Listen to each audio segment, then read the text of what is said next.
दोस्तों इस वीडियो में हम आपको बताएंगे महाराष्ट्र के अंदर ओवैसी और एमआईएम पार्टी को रोकना एमवीए की बस की बात नहीं रही। आज पूर्व सांसद इम्तियाज़ जलील साहब औरंगाबाद ज़िला से सोलापुर गए और वहां से फारूक शाब्दी साहब के नॉमिनेशन प्रोग्राम में वो शामिल हुए और वहां के माहौल को गर्म करके रख दिया। दोस्तों एक एक करके हम पूरी जानकारी इस वीडियो के अंदर आपको बताएंगे, लेकिन उससे पहले आपसे एक छोटा सा रिक्वेस्ट है। अगर आप नए दोस्त हैं हमारे इस चैनल में तो सबसे पहले आप हमारे चैनल को सब्सक्राइब कर लें। आइए अब हम आपको बताते हैं कि आज सोलापुर विधानसभा से एमआईएम पार्टी के उम्मीदवार फारूक शाब्दी साहब ने नॉमिनेशन पर्चा दाखिल कर दिया और उससे पहले पूर्व सांसद इम्तियाज़ जलील साहब ठीक 10 बजे दिन के सोलापुर पहुंचे और उनके पहुंचने के बाद हज़ारों गाड़ियों की लंबी लाइनें उनके पीछे लग चुकी।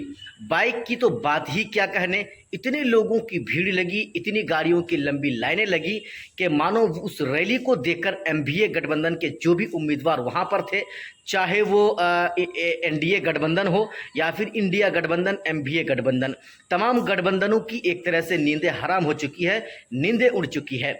मैं आपको इसलिए कहा कि एमआईएम और ओवैसी को रोकना महाराष्ट्र के अंदर एमवीए गठबंधन वालों के लिए मुश्किल ही नहीं नामुमकिन है, क्योंकि जिस तरह से लोग एमआईएम पार्टी के प्रोग्राम में शामिल हो रहे हैं, एमआईएम पार्टी के नेताओं को सुनने के लिए पहुंच रहे हैं, इस चीज़ से अंदाज़ा लगाया जा सकता है कि इस बार इंशाअल्लाह महाराष्ट्र में एक बहुत बड़ा खेला होने वाला है।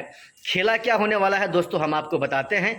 तकरीबन अब तक 10 से 11 विधानसभा सीटों के उम्मीदवारों का ऐलान कर दिया गया है ऑल इंडिया मजलिस इत्तेहादुल मुस्लिमीन पार्टी की तरफ से। वहीं पर तकरीबन 15 से 20 और विधानसभा सीटें हैं जहां पर उम्मीदवारों का नाम का ऐलान होना बिल्कुल करीब है और होने ही वाला है।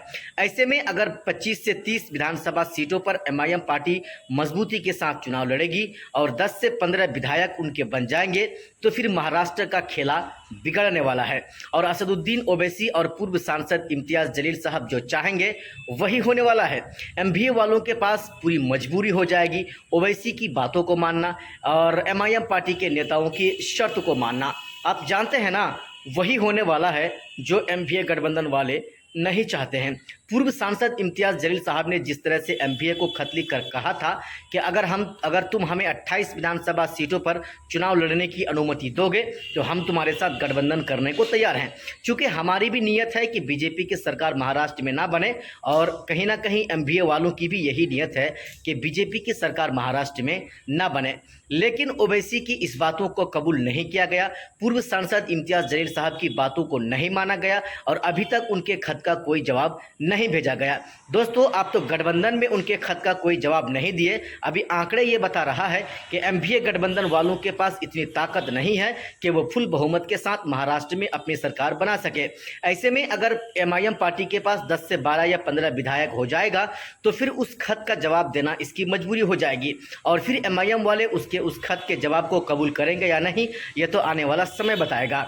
लेकिन उस समय एमआईएम पार्टी पूरी मजबूती के साथ किंग मेकर बन जाएगी और वो जो चाहेगी वही महाराष्ट्र में होने वाला होगा। यानी मुसलमानों का चेहरा, मुसलमान का एक बहुत बड़ा लीडर महाराष्ट्र में एमआईएम पार्टी के प्रदेश अध्यक्ष और पूर्व विधायक, पूर्व सांसद इम्तियाज़ जलील साहब को आप डिप्टी चीफ मिनिस्टर के रूप में आप देख सकते हैं।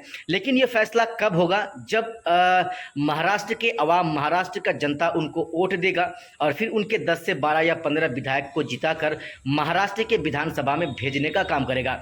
लेकिन दोस्तों जो चीज़ें निकलकर सामने आई है फारूक शाब्दी साहब के बारे में, इतने लोगों की भीड़ लगी उसके नॉमिनेशन में, तो दोस्तों उनको कितना वोट मिलेगा इस चीज़ का अंदाज़ा आप ही लगा सकते हैं।